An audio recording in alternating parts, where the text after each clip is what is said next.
you're doing fine. Today is a day for you, for each one of you.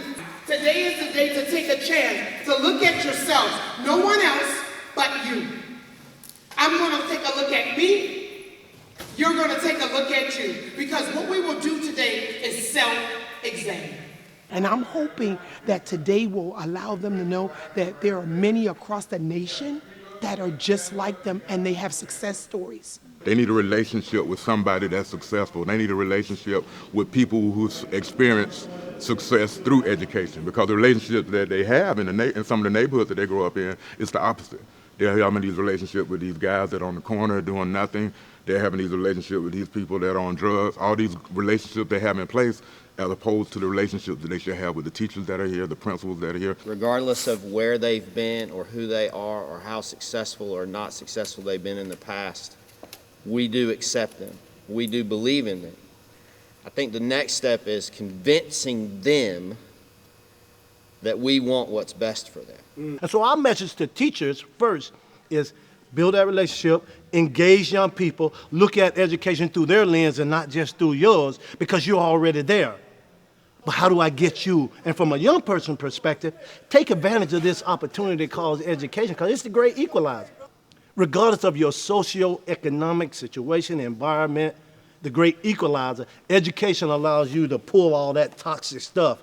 And it has nothing to do necessarily with poverty or socioeconomic. There are kids who are doing extremely well financially and coming from great homes that still may be bringing some garbage, some baggage, a rucksack full of stuff. And so our message to young people is, how do we provide a day of success so they can critically think about their choices and realize it's okay to focus and study and do all those things necessary, but I got to get you turned on to living before I can get you turned on to learning.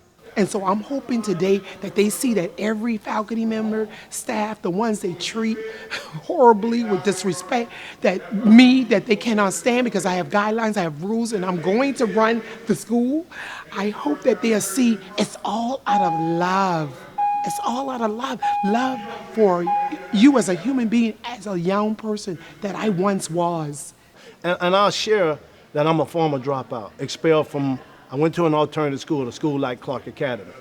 But for me to come back to a school like this, I know from whence I came growing up in the worst neighborhood, one of the worst neighborhoods in the country, single mother and all that other stuff. But that educator changed my life.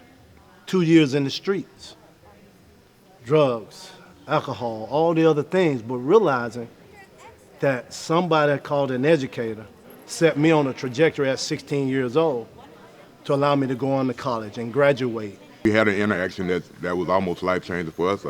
Right after we got through presenting, one of the young men walked up to Reggie and told him, hey, if a friend of mine that's in jail right now, if he would have been here to hear what you all just did, he would have never went to jail. You know, that means more to us than any money could pay us.